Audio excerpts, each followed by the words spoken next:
কি মহারাজ, অত ভাবার কি হলো? চাল দিন। আরে দাঁড়াও দাঁড়াও, এ হলো দাবা। না ভেবে দুমদাম করে কি চাল দেওয়া যায়? তাহলে ভাবুন। ব্যাস, আপনার মন্ত্রীকে খেয়ে নিলাম। নাও খেয়ে, ও ছাড়াকে খেয়ে নিলেও আমার কিছু যায় আসে না। কিন্তু মহারাজ, এবার যে আপনার ওই গোজ আর নৌকো দুটোই যাবে যাবে করছে। গেলে যাক। মহারাজ, আপনার কি আজ এই খেলায় মন নেই? তা বলতে পারো তুমি। কেন মহারাজ, খেলায় মন নেই কেন? আসলে বুঝলে, একটা একটা ওই বিষয় নিয়ে কদিন ধরেই খুব ভাবছি আমি। এই বিষয়টা কি জানতে পারি মহারাজ? হ্যাঁ হ্যাঁ, অবশ্যই পারো গোপাল। মানে তুমি তো জানো, মানে এবছর তেমন ভালো বৃষ্টি হয়নি, আর ফসলও তাই কম হয়েছে। জানি তো। তো ভাঁড়ারের যা মজুদ আছে তাতে এবছরটা আমার রাজ্যের লোক খেয়ে পড়ে থাকতে পারবে। কিন্তু আসছে বছর আবার যদি বৃষ্টি কম হয়, তাহলে কি হবে বলো তো? যদি আপনি একটা কাজ করতে পারেন তাহলে দেখবেন আগামী বছর যথেষ্ট বৃষ্টি হবেই হবে। কিরকম? শুনে আবার হাসবেন না তো? আরে না না, হাসবো না। তুমি বলো না। মহারাজ, বৃষ্টি হলো গিয়ে ওই ভগবানের দান, তাই সর্বদা সেই দানকে মাথায় ধরে রাখতে হয়, বিশেষ করে শীতের মুখের বৃষ্টিকে। ব্যাপারটা তো ঠিক বুঝলাম না। বুঝলেন না তো? ঠিক আছে ঠিক আছে, বুঝিয়ে বলি। প্রথমে আসি বর্ষার বৃষ্টির কথায়। আগে আসুক কিংবা পরে, বেশি করে হোক কিংবা কম হোক, বর্ষাকালে বৃষ্টি হবেই মহারাজ। বলুন বলুন, হবে কিনা? তা তো হবেই। হ্যাঁ, এটাই তো প্রকৃতির নিয়ম। আর প্রকৃতির নিয়ম মেনেই শরতের মাঝামাঝি বর্ষা চলে যাবে। এরপর আসবে হেমন্তকাল, অল্প অল্প ঠান্ডা, শেষ রাতে গায়ে কাঁথা। ঠিক ঠিক ঠিক। আর ধরুন ঠিক এই সময় যদি হঠাৎ করে ঝমঝমিয়ে বৃষ্টি নামে, তখন কি মনে হয়? মনে হয় না এ বাবা, এই অসময়ে আবার প্যাচ প্যাচে বৃষ্টি? হ্যাঁ, তা তো মনে হয়ই। এই বৃষ্টিতে ওই সর্দি কাশির প্রবল সম্ভাবনা। হ্যাঁ, এইখানেই তো ভুল করি আমরা মহারাজ।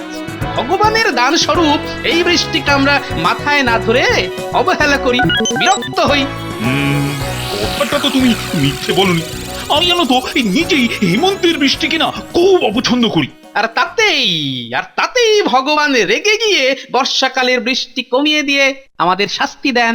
তাহলে তাহলে কি করতে বলো? তেমন কিছু অসাধ্য সাধন করতে বলছি না, বলছি যে এখন তো ওই হেমন্তকাল।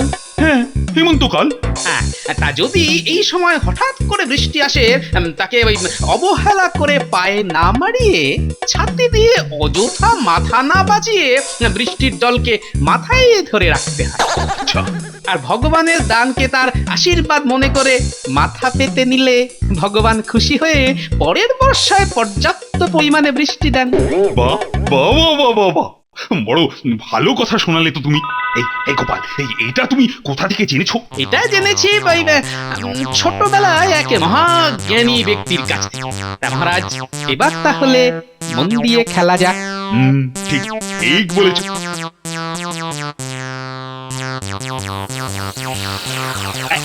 এই কিস্তি গোপাল, এবার কিস্তি।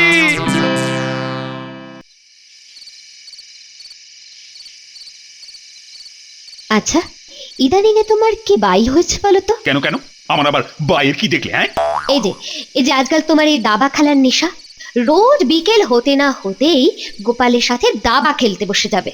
তা এই বয়সে কাজের অবসরে দাবা না খেলে কি করবো? কি করবো? তোমার সাথে এক্কা দোক্কা খেলবো?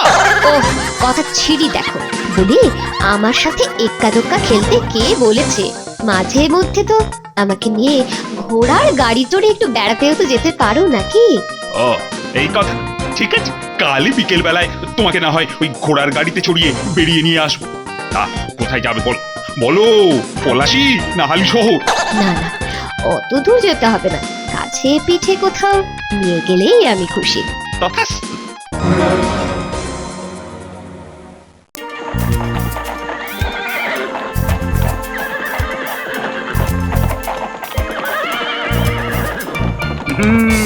কি রানী, খুশি তো?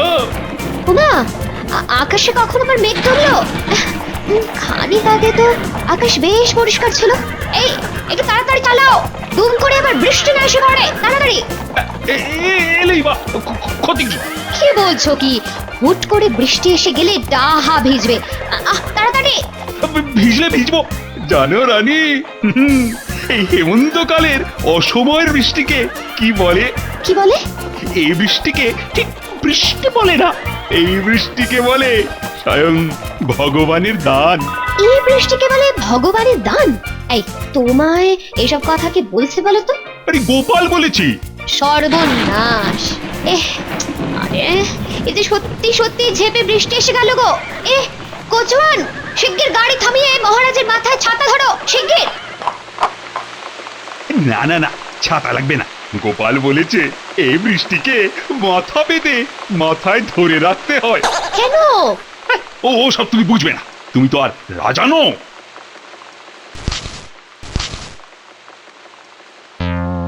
আহা কি আনন্দ আকাশে বাতাসে, আহা কি আনন্দ আকাশে বাতাসে, আহা কি আনন্দ আকাশে বাতাসে। আহা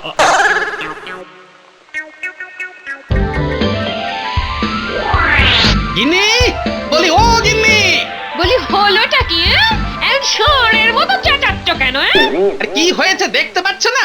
বলানি কনি এমন হুট করে বৃষ্টি নেমে এলো। ভাগ্যিস কাছে পিঠে ছিলাম, তাই এক দৌড়ে বাড়ি চলে আসতে পারলাম, না হলে তো ডাহা ভিজতে হতো, বুঝলে তো? ওকে, হাঁ করে মুখের পানে তাকিয়ে আছো কেন? বলি ঝপ করে গামছাটা নিয়ে আসো না, তাকে যা দু এক ফোঁটা জল পড়েছে ঝপ করে মুছে ফেলি। মহারাজ আজ দাবা না খেলে মহারানীকে নিয়ে বেড়াতে বেরিয়েছেন। হঠাৎ বৃষ্টি এসে যাওয়াতে যা জমবে না, ভিজে ভিজে পুরো একেবারে ভিজে বেড়াল হয়ে ফিরবে। যত বুড়ো হচ্ছ তত ছেলে মানুষই বাড়ছে। এই অসময়ের বৃষ্টিতে এমন করে কেউ ভেজে বলো তো? ভেজে না, আরে একে বৃষ্টি বলে না রানী, বলো বলো ভগবানের দান।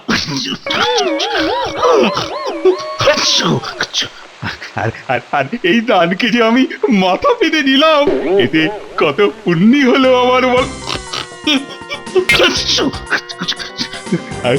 আর দেখবে এই এই পুণ্যির জোরে আসছে বছর কেমন বর্ষা আসবে। ফলে ফসলে ভরে যাবে আমার রাজ্য। এইসব কথা তোমার মাথায় কে ঢুকিয়েছে বলো তো?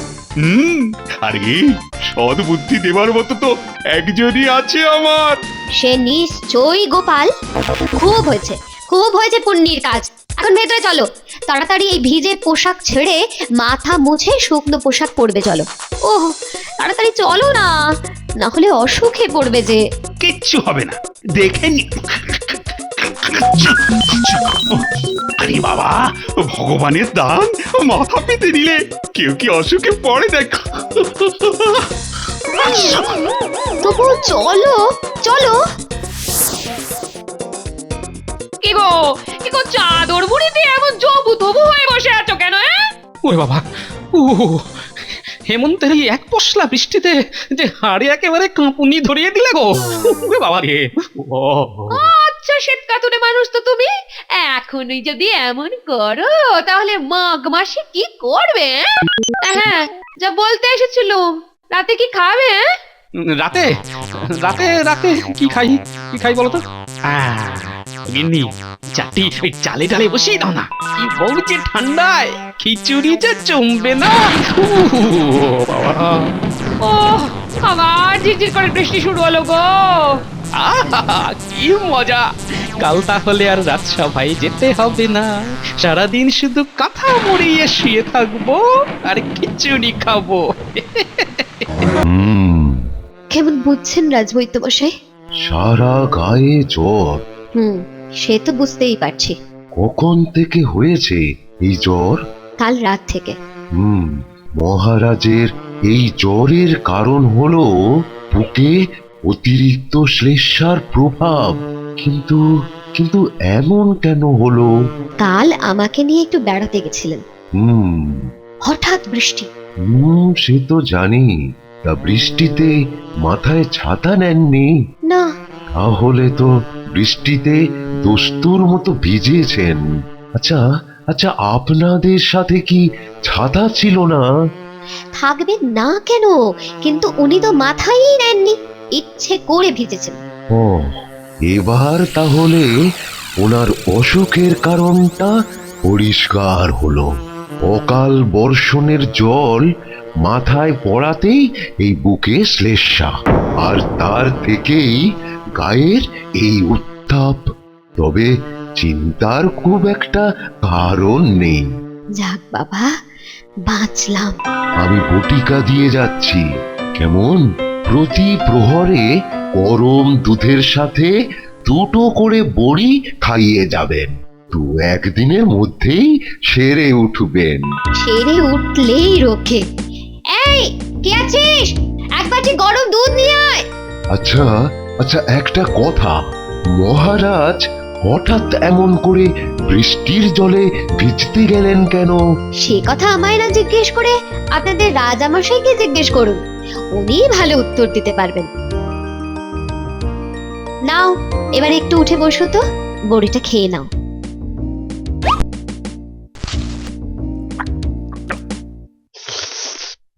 গোপাল, কোথায় গোপাল? আর গোপাল গোপাল করো না তো, তার বুদ্ধিতেই আজ তোমার এই দশা। কি হয়েছে মহারাজ? সকালে উঠেই আপনার অসুখের খবর পেয়েই আমি পরিমরি করে ছুটে এলাম। শুনলাম গোপালের পরামর্শেই নাকি। গোপালকে খবর খবর পাঠানো হয়েছে? হয়েছে হয়েছে, সকাল থেকে দুবার গোপালকে লোক মারফত ডাকতে পাঠানো হয়েছে। গোপাল জেনেছে আমার জয়ের কথা? জেনেছে জেনেছে বললাম তো। হ্যাঁ, গোপাল জেনেছে, তবুও আমায় দেখতে এলো না। এখন এত কথা বলবেন না মহারাজ, কথা বললে আপনার কাশি হচ্ছে। মন্ত্রী মন্ত্রী, তুমি তুমি নিজে একবার গিয়ে গোপালকে খবর এসো তো। বলবে বলবে আমার আমার খুব জ্বর। ওরা না নিলে বলি, আমার কথায় গোপাল কি আসবে? আপনার লাই পেয়ে পেয়ে সে তো এখন ধরাকে সরা জ্ঞান করে। এই তালে মহারাজকে গোপালের ওপর খেপিয়ে দিতে হবে। কি কি বলছো? কি ঠিকই বলছি মহারাজ। এই তো মহারানী বললেন যে আপনার অসুস্থতার খবর নিয়ে দুবার রাজবাড়ি থেকে লোকে তাকে ডাকতে গেছে। তা সে কি সে কথা কানে তুলেছে? হ্যাঁ, তুললে সেই মুহূর্তেই সে দৌড়ে চলে আসতো। গোপালের তাহলে এত অহংকার হয়েছে? হ্যাঁ, আমার এই জ্বর আর কাছে কোনো ব্যাপারই নয়, অথচ তার কথা মতো আমি বৃষ্টিতে ভিজে। মন্ত্রী মন্ত্রী, এই মুহূর্তে তুমি নিজে গিয়ে ওকে ধরে নিয়ে এসো। তারপর ওর সাথে হবে আমার বোঝাপড়া। মহারাজ তাহলে খেপেছে। আহা, আজ যা জুটবে না গোপালের কপালে, ভেবেই আমার যে কি আনন্দ হচ্ছে না। কি হলো মহারাজ, এই বুড়ো বয়সে আবার জ্বর বাঁধিয়ে বসলেন? এই যে আমার যে জ্বর হয়েছে সে খবর তুমি কখন জেনেছো? হ্যাঁ, কখন? ভোররাতে। আজ ভোররাতেই তো একজন রক্ষী গিয়ে বলে এলো যে বৃষ্টিতে ভিজে আপনার জ্বর হয়েছে। একজন নয়, তারপর আরো একজন গিয়েছিল। হ্যাঁ, গিয়েছিল তো। তাদের দুজনকেই তো আমি বলেছিলাম আমি এখন যেতে পারবো না, আমার যেতে খানিক দেরি হবে। শুনুন মহারাজ শুনুন, গোপালের বলচালটা একবার শুনুন। তা তোমার দেরি করে আসার কারণ? বারে বৃষ্টি পড়ছিল যে। বৃষ্টি পড়ছিল বলে তুমি আসতে দেরি করলে? হ্যাঁ, তাই তো। চোর মিথ্যেবাদী! তুমি না বলেছিলে হেমন্তের এই অকাল বর্ষণ ভগবানের দান? হ্যাঁ, তাকে পায়ে না মারিয়ে মাথায় ধরে রাখতে হয়। বলেছিলাম তো। আরে তোমার কথা মতো সেই বৃষ্টিকে মাথা পেতে দিতে গিয়ে আজ আমি জ্বরে পড়ছি। আর সে বৃষ্টির ভয়ে তুমি এত দেরি করে আমায় দেখতে এলে। জানো এর কি শাস্তি হতে পারে? হ্যাঁ, ওর শাস্তি হোক 20 বার কানমোলা। ঠিক বলেছ, 20 বার কান মোলায় ওর উপযুক্ত শাস্তি। সে আপনি যে শাস্তি দেবার দিন, কিন্তু মহারাজ একবার ভেবে দেখুন তো, আমি তো আর মন্ত্রী মশাইয়ের মতো আকাট নই, তাই তো আমার এত দেরি। মানে বৃষ্টি ধরলো, রাস্তার জল শুকলো, তবেই তো আমি আসতে পারলাম। ভেবে দেখুন, ভগবানের দানকে পায়ে মারিয়ে আসে কি করে মহারাজ? তাতে রাজ্যের অকল্যাণ হবে না। হ্যাঁ, কিন্তু আমি তো বৃষ্টি মাথায় নিয়েছিলাম, কিন্তু ঠিক, বৃষ্টিতে নিশ্চয়ই হেঁটেও ছিলেন। না না, নিচে ছিলাম। কি আনন্দ আকাশে বাতাসে, আহা কি আনন্দ আকাশে বাতাসে। তাহলেই বলুন মহারাজ, আমার কি দোষ? ভগবানের দানকে পায়ে মারালে পাপ তো হবেই মহারাজ, আর তাতেই এই জ্বর।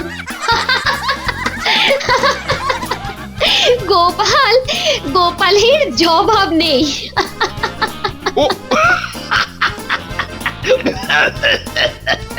বাহ বাহ বাহ, বেড়ে বলেছ তো।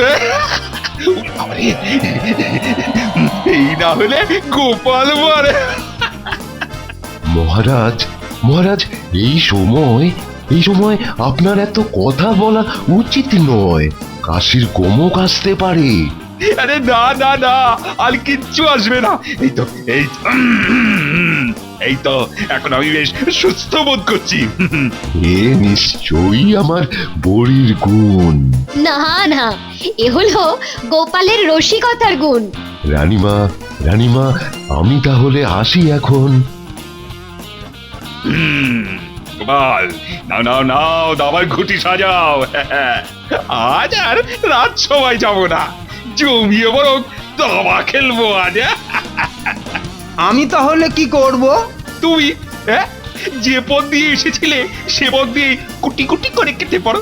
আর শোনো, যখন তখন ওই ছোট এরাতে এই গোপালের নামে আর আমার কান ভাঙাতে এসো না, বুঝলে?